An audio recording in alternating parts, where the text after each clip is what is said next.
Viewers, എല്ലാവർക്കും ദിജോസ് വേൾഡിൻ്റെ പുതിയൊരു വീഡിയോയിലേക്ക് സ്വാഗതം. ഇന്നത്തെ വീഡിയോയിൽ സംസാരിക്കുന്നത് പ്രഗ്നൻ്റ് ആകുന്ന സമയത്ത് നമ്മുടെ മോഷനിൽ സംഭവിക്കുന്ന 5 ടൈപ്പ് ചേഞ്ചസിനെ പറ്റിയിട്ടാണ്. ഇതുപോലുള്ള വീഡിയോസ് കേൾക്കുന്നതിന് മുൻപായിട്ട് നമ്മൾ മസ്റ്റായിട്ട് മനസ്സിലാക്കേണ്ട മറ്റൊരു കാര്യം എന്താണെന്ന് വെച്ച് കഴിഞ്ഞാൽ, യാതൊരു തരത്തിലുള്ള പ്രഗ്നൻസി സിംറ്റംസും ഇല്ലാതെയും നമുക്ക് പ്രഗ്നൻ്റ് ആകാനായിട്ട് സാധിക്കും. സോ കോൾഡ് ആയിട്ട് നമ്മൾ പറയുന്ന പല പ്രഗ്നൻസി സിംറ്റംസും ഇന്ന് പല സ്ത്രീകൾക്കും ഉണ്ടാകുന്നില്ല. അതുകൊണ്ട് ഞാൻ ഈ പറയുന്ന ലക്ഷണം ഇല്ലെങ്കിലും നിങ്ങൾ വിഷമിക്കേണ്ട ആവശ്യമൊന്നുമില്ല. എക്സ്പെക്റ്റഡ് പീരിയഡ് ഡേറ്റിൽ ബ്ലീഡിങ് വരുന്നുണ്ടോ എന്ന് മാത്രം നിങ്ങൾ ശ്രദ്ധിക്കുക കേട്ടോ. പോകുന്ന രക്തത്തിൻ്റെ അളവ് വളരെയധികം കുറവാണെങ്കിൽ നിങ്ങൾ മസ്റ്റായിട്ട് കാർഡ് ഉപയോഗിച്ചിട്ട് തന്നെ പ്രഗ്നൻസി ടെസ്റ്റ് ചെയ്ത് നോക്കണം. അത് ഡേറ്റ് മിസ്സായിട്ട് 5 ദിവസം കഴിഞ്ഞിട്ട് രാവിലെ ആദ്യത്തെ യൂറിൻ എടുത്തിട്ട് ടെസ്റ്റ് ചെയ്ത് നോക്കിക്കഴിഞ്ഞ് കഴിഞ്ഞാൽ 99% കൃത്യമായിട്ടുള്ള റിസൾട്ട് കിട്ടാൻ വേണ്ടിയിട്ട് അത് നിങ്ങളെ സഹായിക്കും കേട്ടോ. പ്രഗ്നൻ്റ് ആകുന്ന സമയത്ത് ഒരു സ്ത്രീക്ക് എല്ലാ ശരീരഭാഗങ്ങളിലും വ്യത്യാസം ഫീൽ ചെയ്യാനായിട്ട് സാധിക്കും. പ്രഗ്നൻ്റ് ആകാനായിട്ട് യൂട്രസ് പ്രിപ്പയർ ആവുന്നത് പോലെ തന്നെ ആ ബേബിയെ സപ്പോർട്ട് ചെയ്യാൻ വേണ്ടിയിട്ട് നമ്മുടെ ശരീരവും പ്രിപ്പയർ ആവുന്നത് കൊണ്ടാണ് ഈ വ്യത്യാസമൊക്കെ കാണുന്നത്. ഇതേ വ്യത്യാസം തന്നെ നമുക്ക് മോഷൻ പോകുമ്പോൾ, അതായത് നമ്മുടെ വയറ്റിൽ നിന്ന് പോകുന്ന സമയത്ത് ഫീൽ ചെയ്യാനായിട്ട് സാധിക്കും. ഒരുപാട് പേർക്ക് പ്രഗ്നൻസിയുടെ സ്റ്റാർട്ടിങ്ങിൽ തന്നെ പീരിയഡ്സ് മിസ്സാവുന്നതിന് മുൻപ് തന്നെ ഉണ്ടായിട്ടുള്ള ലക്ഷണങ്ങളാണത്. ഇതിൽ ഏതെങ്കിലും ഒന്ന് തുടർച്ചയായിട്ട് ഉണ്ടാകുന്നുണ്ടെങ്കിലും നിങ്ങൾക്ക് പ്രഗ്നൻസി ആകുമെന്ന് ഊഹിക്കാനായിട്ട് സാധിക്കും കേട്ടോ. അപ്പോൾ അത് ഏതൊക്കെയാണെന്ന് നമുക്ക് നോക്കാം. വീഡിയോ നമുക്ക് സ്റ്റാർട്ട് ചെയ്യാം. ഏറ്റവും ആദ്യത്തെ ബുദ്ധിമുട്ടെന്ന് പറയുന്നത് ഡയറിയ അല്ലെങ്കിൽ ലൂസ് മോഷനാണ്. സാധാരണയായിട്ട് സെക്കൻഡ് പ്രഗ്നൻസിയുടെ ഒരു സമയത്താണെങ്കിലും ഫസ്റ്റ് പ്രഗ്നൻസിയുടെ സമയത്താണെങ്കിലും ഒരു സ്ത്രീക്ക് ഏറ്റവും കൂടുതൽ ഉണ്ടാകാൻ സാധ്യതയുള്ള ഒന്നാണ് ഡയറിയ എന്ന് പറയുന്നത്. സാധാരണയായിട്ട് എന്തെങ്കിലും ഫുഡ് പോയിസൺ ആവുന്ന സമയത്ത്, അതായത് നമ്മൾ കഴിക്കുന്ന ഏതെങ്കിലും ഭക്ഷണം നമുക്ക് പിടിക്കാതെയൊക്കെ വരുന്ന സമയത്താണ് ലൂസ് മോഷൻ ഉണ്ടാകുന്നത്. അതുപോലെ വയറ് നീര് വീഴുന്ന സമയത്തുമാണ് ലൂസ് മോഷൻ ഉണ്ടാകുന്നത്. പക്ഷേ എസ്പെഷ്യലി പ്രഗ്നൻ്റ് ആകുന്ന സ്ത്രീകൾക്ക് അവരുടെ പ്രഗ്നൻസിയുടെ പല സമയത്ത് ലൂസ് മോഷൻ ഉണ്ടാവാറുണ്ട്. നമ്മളിൽ ഹോർമോൺ ചേഞ്ചസ് ഉണ്ടാകുന്നത് കൊണ്ടും അതുപോലെ നമ്മൾ എടുക്കുന്ന ഭക്ഷണങ്ങളിൽ ഉണ്ടാകുന്ന മാറ്റങ്ങൾ കൊണ്ടുമൊക്കെയാണ് ലൂസ് മോഷൻ ഏറ്റവും ആദ്യത്തെ സ്റ്റേജിൽ തന്നെ ഉണ്ടാകുന്നത്.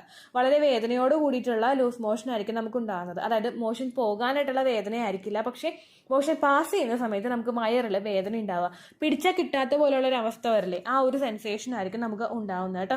എൻ്റെ ആദ്യത്തെ പ്രഗ്നൻസിയിൽ എനിക്ക് ഫീൽ ചെയ്ത കാര്യമായിരുന്നത്. ഞാൻ വിചാരിച്ചത് 2 വീലർ ഓടിക്കുന്നത് കൊണ്ട് വയറ് നീര് വീണിട്ടുണ്ടാകും, അതുകൊണ്ടാണ് ഇങ്ങനെ ഉണ്ടാകുന്നതെന്നാണ് വിചാരിച്ചത്. ഈ മോഷൻ പാസ് ചെയ്ത് കഴിയുമ്പോഴേക്കും നോർമലി നമുക്ക് ലൂസ് മോഷൻ പോകുന്നത് പോലെയല്ല, കുഞ്ഞു കുഞ്ഞു കട്ടകൾ തരികളൊക്കെ പോലെ ആ മോഷൻ പോകുന്നതിൽ അങ്ങനെ ഒരു വ്യത്യാസം നമുക്ക് കാണാനായിട്ട് സാധിക്കും കേട്ടോ. എൻ്റെ ഫസ്റ്റ് പ്രഗ്നൻസിയിൽ ഞാൻ ഏറ്റവും കൂടുതൽ ഫേസ് ചെയ്ത ഒരു ബുദ്ധിമുട്ടായിരുന്നു അത്. രണ്ടാമത്തെ പ്രശ്നം എന്ന് പറയുന്നത് ബ്ലാക്ക് കളറിൽ വയറ്റിൽ നിന്ന് പോവുകയാണ്. നോർമലി നമ്മുടെ മോഷൻ പോകുന്നതിൻ്റെ കളറ് ഒരു ലൈറ്റ് ആയിട്ടുള്ള ഒരു കളറായിരിക്കും. അതായത് ഇപ്പോൾ ഓറഞ്ച് ഷെയ്ഡാണോ യെല്ലോ ഷെയ്ഡാണോ അങ്ങനെ തിരിച്ചറിയാൻ പറ്റാത്ത ഒരു കളറിലായിരിക്കും നമുക്ക് പോകുന്നത്. പക്ഷേ പ്രഗ്നൻ്റ് ആകുന്ന സമയത്ത് പലർക്കും മോഷൻ പോകുന്നത് ബ്ലാക്ക് കളറിലോട്ട് ചേഞ്ച് ചെയ്യാറുണ്ട്. ചിലപ്പോഴൊക്കെ മോഷൻ നമുക്ക് പോകാനായിട്ട് ബുദ്ധിമുട്ടുണ്ടാകും. ഏർലി സ്റ്റേജിൽ, സ്റ്റാർട്ടിങ് സ്റ്റേജിലൊക്കെ കോൺസ്റ്റിപ്പേഷൻ എന്ന് പറയുന്നൊരു സിറ്റുവേഷൻ ഉണ്ടാവുമല്ലോ, അതിൻ്റെ ഭാഗമായിട്ട് നമുക്ക് സ്റ്റൂള് കൃത്യമായിട്ട് പോകാത്തത് കൊണ്ട് അതിൻ്റെ കളർ ചേഞ്ച് ഉണ്ടാകാം. അതുപോലെ നിങ്ങൾ എടുക്കുന്ന ഭക്ഷണങ്ങൾ, നിങ്ങളുടെ ശരീരത്തിലെ ഹോർമോൺസിൽ വരുന്ന വ്യത്യാസങ്ങൾ, ഇതെല്ലാമാണ് നിങ്ങളുടെ മോഷനിൽ കളർ ചേഞ്ച് ഉണ്ടാവാനായിട്ട് ചാൻസ്.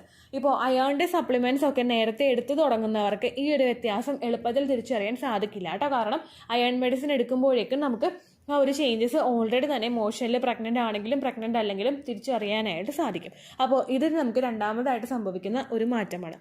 മൂന്നാമത്തെ ബുദ്ധിമുട്ടാണ് കോൺസ്റ്റിപ്പേഷൻ, അതായത് നമുക്ക് മലബന്ധം ഉണ്ടാവുക. ഒട്ടും തന്നെ വയറ്റിൽ നിന്ന് പോകാനായിട്ട് ബുദ്ധിമുട്ടുണ്ടാകുന്ന, ഭയങ്കര തടസ്സം ഉണ്ടാകുന്ന ഒരു സിറ്റുവേഷനാണ് കോൺസ്റ്റിപ്പേഷൻ. നമ്മൾ പ്രഗ്നൻ്റ് ആകുന്ന സമയത്ത് നിങ്ങളുടെ പ്രൊജസ്ട്രോൺ ഹോർമോൺ കൂടുന്നതിൻ്റെ ഭാഗമായിട്ട് നമുക്ക് മോഷൻ പോകാനായിട്ട് ബുദ്ധിമുട്ട് അനുഭവപ്പെടും. കുഞ്ഞു കുഞ്ഞു കട്ടകളായിട്ടോ അല്ലെങ്കിൽ നമ്മൾ ഒരുപാട് പ്രഷർ കൊടുത്തിട്ട് മോഷൻ പോകുന്ന ഒരു സിറ്റുവേഷനോ നമുക്ക് ഉണ്ടാകും. പ്രഗ്നൻസി ആകുന്ന സമയത്ത് നമുക്ക് ഈ ഒരു സിറ്റുവേഷൻ എല്ലാവർക്കും ഉണ്ടാകുന്നത് ഒരു ബുദ്ധിമുട്ടോടെ അസ്വസ്ഥതയാണത്. അപ്പോൾ അങ്ങനെയുള്ള ഒരു സിറ്റുവേഷൻ ആയതുകൊണ്ട് നിങ്ങൾ ഒരിക്കലും ഒരുപാട് പ്രഷർ കൊടുത്ത് മോഷൻ പാസ് ചെയ്യാതിരിക്കുക. കാരണം ഒരുപാട് പ്രഷർ നിങ്ങൾ കൊടുത്തു കഴിഞ്ഞാൽ അത് പൈൽസിലോട്ട് മാറാനായിട്ട് ചാൻസ് ഉണ്ട്. പൈൽസ് ഉണ്ടാകുമ്പോഴേക്കും നമുക്ക് ആ ഒരു പോർഷനിൽ നമ്മുടെ ഞരമ്പ് ഒന്ന് തടിച്ചു നിൽക്കുന്നത് പോലുള്ള ഒരു സിറ്റുവേഷൻ ഉണ്ടാകും. വളരെയധികം നമുക്ക് ഡിഫിക്കൽട്ടീസ് ഉണ്ടാകും മോഷൻ പാസ് ചെയ്യാനായിട്ട്. അപ്പോൾ കോൺസ്റ്റിപ്പേഷനും ഒരുപാട് പേർക്ക് ഉണ്ടാകുന്ന ഒരു കാര്യമാണ്. ചിലവർക്കൊക്കെ ഇപ്പം ഒരു 5-6 ദിവസം കണ്ടിന്യൂസ് ആയിട്ട് കോൺസ്റ്റിപ്പേഷൻ വന്നിട്ട് ഇതെങ്ങനെയെങ്കിലും പുറത്തേക്ക് കളയണമല്ലോ, അതിൻ്റെ ഭാഗമായിട്ട് ഒരു 6ാമത്തെ ദിവസം ലൂസ് മോഷനായിട്ട് പോകാറുണ്ട്. കണ്ടിന്യൂസ് ആയിട്ട് ഇതേ ഒരു സിറ്റുവേഷൻ പോകുന്നത് പലർക്കും പ്രഗ്നൻസി ആയതിൻ്റെ ഒരു ചേഞ്ചസ് കൊണ്ടാണ് കേട്ടോ. അടുത്തൊരു ബുദ്ധിമുട്ടുണ്ടാകുന്നത് മോഷൻ പാസ് ചെയ്യുന്ന സമയത്ത് ബ്ലഡ് ഉണ്ടാവുക. കോൺസ്റ്റിപ്പേഷൻ ഉണ്ടാകുന്നവർക്കാണ് ഏറ്റവും കൂടുതൽ ഈ ഒരു ബുദ്ധിമുട്ട് ഉണ്ടാകുന്നത്. അതുപോലെ തന്നെ കണ്ടിന്യൂസ് ആയിട്ട് ലൂസ് മോഷൻ ഉണ്ടാകുന്നവർക്കും മോഷൻ പാസ് ചെയ്യുമ്പോൾ ബ്ലഡ് കാണാനായിട്ട് ചാൻസ് ഉണ്ട്. കൂടുതൽ നമ്മളിപ്പോൾ ഇങ്ങനെയുള്ള യൂറോപ്യൻ ക്ലോസറ്റ് നമ്മൾ ഉപയോഗിക്കുന്നത് കൊണ്ട് ഈ ഒരു ചേഞ്ചസ് എളുപ്പത്തിൽ നമുക്ക് മോഷനിൽ തിരിച്ചറിയാനായിട്ട് സാധിക്കും. നമ്മൾ കൂടുതൽ പ്രഷർ കൊടുക്കുമ്പോഴേക്കും ആ ഭാഗത്തുള്ള ചെറിയ ചെറിയ പൊട്ടലൊക്കെ നമുക്ക് അവിടെ ആ ഒരു ഭാഗത്ത് ഫീൽ ചെയ്യും. അപ്പോൾ അതിൻ്റെ ഭാഗമായിട്ട് മോഷൻ പാസ് ചെയ്യുമ്പോഴും കൂടുതലായിട്ട് ബ്ലഡ് കാണുന്നത് കേട്ടോ. കണ്ടിന്യൂസ് ആയിട്ട് ലൂസ് മോഷൻ നമുക്ക് ഉണ്ടാവുകയാണെങ്കിൽ, ചിലവർക്കൊക്കെ എന്ന് പറയുന്നത് ലൂസ് മോഷൻ വന്നു കഴിഞ്ഞാൽ ഒരു ദിവസം തന്നെ 2-3 തവണയൊക്കെ അടുപ്പിച്ച് അങ്ങോട്ട് പോകും. അങ്ങനെ പോകുമ്പോഴും നമുക്ക് അവിടെ വേദന ഉണ്ടാകും, പുകച്ചിലുണ്ടാകും. അതിൻ്റെ ഭാഗമായിട്ട് കണ്ടിന്യൂസ് ആയിട്ട് നിങ്ങൾക്ക് ഇങ്ങനെ ബ്ലഡ് മോഷൻ പാസ് ചെയ്യുമ്പോൾ അതിൽ കാണാനായിട്ട് ചാൻസ് ഉണ്ട് കേട്ടോ. അടുത്തൊരു ബുദ്ധിമുട്ടുണ്ടാവുന്നത് നമുക്ക് കംപ്ലീറ്റ് ആയിട്ട് മോഷൻ പോയി തീരാത്തൊരു സിറ്റുവേഷൻ തോന്നുക. കോൺസ്റ്റിപ്പേഷൻ ഉണ്ടാകുന്ന സമയത്ത് പലർക്കും ഫീൽ ചെയ്യുന്ന ഒരു കാര്യമാണത്. മുഴുവനായിട്ട് പോയി തീരാണ്ടാകുമ്പോൾ ഒരു ബുദ്ധിമുട്ട് നമുക്ക് ഉണ്ടാവില്ല. നമുക്ക് ഇരിക്കാനായിട്ട് ബുദ്ധിമുട്ടുണ്ടാകും, ഭക്ഷണം കഴിക്കാനായിട്ട് ബുദ്ധിമുട്ടുണ്ടാകും. ഇതിങ്ങനെ വയറിൽ എന്തോ ഭയങ്കര ഒരു അസ്വസ്ഥതയും തിങ്ങി നിൽക്കുന്നത് പോലുള്ള ഒരു സെൻസേഷൻ നമുക്ക് ഫീൽ ചെയ്യും. അപ്പോൾ കണ്ടിന്യൂസ് ആയിട്ട് ഈ ഒരു ബുദ്ധിമുട്ട് പലർക്കും ഉണ്ടാവാറുണ്ട്. മുഴുവനായിട്ട് പോയി തീരുന്നതിൻ്റെ ഒരു സാറ്റിസ്ഫാക്ഷൻ നമുക്ക് കിട്ടാതെ വരിക. പ്രഗ്നൻ്റ് ആകുന്ന സമയത്ത് ഏറ്റവും കൂടുതൽ ഉണ്ടാകുന്ന ഒരു ബുദ്ധിമുട്ടാണത്. കോൺസ്റ്റിപ്പേഷൻ ഉണ്ടാകുമ്പോൾ നമുക്ക് മുഴുവനായിട്ട് പോയി തീരില്ലല്ലോ. അതിൻ്റെ ഭാഗമായിട്ടായിരിക്കും ഈ ഒരു അസ്വസ്ഥത നിങ്ങൾക്ക് ഉണ്ടാകുന്നത് കേട്ടോ. പ്രഗ്നൻ്റ് ആകുന്ന സമയത്ത് നിങ്ങൾക്ക് ഇങ്ങനെ കോൺസ്റ്റിപ്പേഷൻ ഉണ്ടാകുമ്പോഴേക്കും നിങ്ങൾ കണ്ടിന്യൂസ് ആയിട്ട് ഫൈബർ കണ്ടന്റ് അടങ്ങിയിട്ടുള്ള ഭക്ഷണങ്ങൾ കഴിക്കാനായിട്ട് ശ്രദ്ധിക്കുക. ഓൾറെഡി പ്രഗ്നൻ്റ് ആകുമ്പോൾ നമുക്ക് ഡൈജഷന് ബുദ്ധിമുട്ടുണ്ടാകും, ദഹനത്തിന് ബുദ്ധിമുട്ടുണ്ടാകും. അത് കൂടുതൽ വേഴ്സ് ആവാനായിട്ടാണ് നമുക്ക് പിന്നീട് അങ്ങോട്ടേക്കുള്ള സാഹചര്യങ്ങൾ കൂടുതലായിട്ടും ഉണ്ടാകുന്നത് കേട്ടോ. അതൊന്ന് പ്രിവെൻറ്റ് ചെയ്യാൻ വേണ്ടിയിട്ട് ഫൈബർ കണ്ടന്റ് അടങ്ങിയിട്ടുള്ള, അതായത് നാരുകൾ അടങ്ങിയിട്ടുള്ള ഭക്ഷണങ്ങൾ കൂടുതലായിട്ട് കഴിക്കാൻ ശ്രദ്ധിക്കുക. നട്ട്സ് കഴിക്കുന്നതും അതുപോലെ പഴങ്ങൾ കൂടുതലായിട്ട് കഴിക്കുന്നതും ചീര പോലെയുള്ള പച്ചക്കറികൾ കൂടുതലായിട്ട് കഴിക്കുന്നതും നിങ്ങൾക്ക് ആ ഒരു ഫൈബർ കണ്ടന്റ് കൂടുതലായിട്ട് ശരീരത്തിലോട്ട് എത്തുന്നതിനും മോഷൻ പോകാനായിട്ടുള്ള ബുദ്ധിമുട്ടൊക്കെ ഒന്ന് ക്യൂർ ചെയ്യുന്നതിനുമൊക്കെ സഹായിക്കുന്നുണ്ട് കേട്ടോ. അപ്പോൾ ഈ ഒരു കാര്യം ശ്രദ്ധിക്കുക. അതോടൊപ്പം തന്നെ ധാരാളം വെള്ളം കുടിക്കാനായിട്ട് നിങ്ങൾ ശ്രദ്ധിക്കുക. മോഷൻ പോകാനായിട്ട് ഓൾറെഡി ബുദ്ധിമുട്ടുള്ള ആളുകൾ കൂടുതലായിട്ടും പ്രഷർ കൊടുത്ത് പാസ് ചെയ്യാതെ ഡോക്ടറെ കണ്ടിട്ട് കൃത്യമായിട്ടുള്ളൊരു സിറപ്പ് മേടിച്ച് നിങ്ങൾ ഉപയോഗിക്കുക കേട്ടോ. സാധാരണ ആളുകൾ ചെയ്യുന്ന കാര്യമാണ് മെഡിക്കൽ ഷോപ്പിൽ നിന്ന് വേറെ ഒന്ന് ക്ലീൻ ചെയ്യാൻ വേണ്ടിയിട്ടുള്ള മെഡിസിൻ മേടിച്ച് കഴിക്കുന്നത്. നിങ്ങൾ ഒരിക്കലും ആ ഒരു മിസ്റ്റേക്ക് ചെയ്യാനായിട്ട് പാടില്ല. ഓവുലേഷൻ കഴിഞ്ഞിട്ടുള്ള സമയങ്ങളിൽ മസ്റ്റായിട്ട് മനസ്സിലാക്കേണ്ട കാര്യം, നിങ്ങൾ പ്രഗ്നൻസി ട്രൈ ചെയ്യുന്നവരാണ്. അതുകൊണ്ട് ഏത് മെഡിസിൻ എടുക്കുന്നുണ്ടെങ്കിലും അത് ഡോക്ടറുടെ ആ ഒരു പ്രിസ്ക്രിപ്ഷനോടുകൂടി മാത്രമേ നിങ്ങൾ എടുക്കാനായിട്ട് പാടുള്ളൂ കേട്ടോ. ഇത്രയേ ഉള്ളൂ വീഡിയോ. യൂസ്ഫുൾ ആയി കാണുമെന്ന് വിശ്വസിക്കുന്നു. യൂസ്ഫുൾ ആവുന്നുണ്ടെങ്കിൽ ലൈക്ക് ചെയ്യുക, ഫ്രണ്ട്സിനൊക്കെ ഷെയർ ചെയ്ത് കൊടുക്കുക കേട്ടോ. എന്തെങ്കിലും സംശയം ഉണ്ടെങ്കിൽ നിങ്ങൾ കമൻസിൽ ചോദിക്കുക.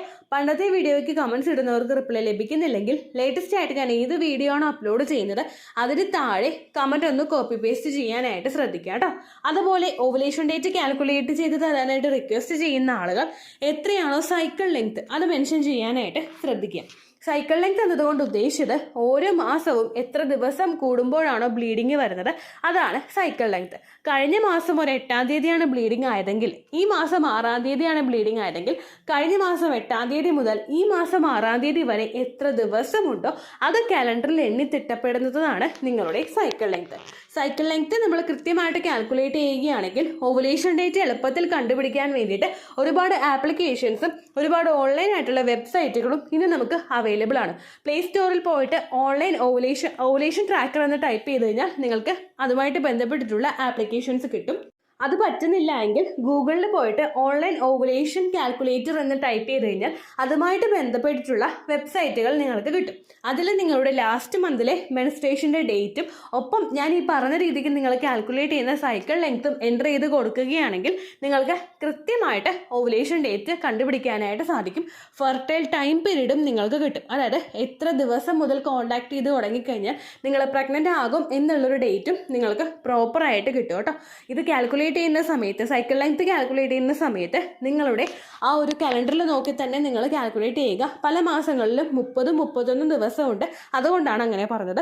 ഒപ്പം നിങ്ങൾക്ക് ബ്ലീഡിങ് തുടങ്ങിയ ദിവസത്തിന് വേണം നിങ്ങൾ ഡേ 1 ആയിട്ട് എടുക്കാൻ വേണ്ടിയിട്ട്. സ്പോട്ടിങ് തുടങ്ങിയ ദിവസത്തിനെ, അതായത് ചെറുതായിട്ട് ഡിസ്ചാർജ് പോയി തുടങ്ങിയ ദിവസത്തിനെ നിങ്ങൾ കൺസിഡർ ചെയ്യേണ്ട ആവശ്യം ഇല്ല കേട്ടോ. അപ്പോൾ ഇത്രയേ ഉള്ളൂ വീഡിയോ. അടുത്തൊരു വീഡിയോ ആയിട്ട് നമുക്ക് വീണ്ടും കാണാം. ബൈ.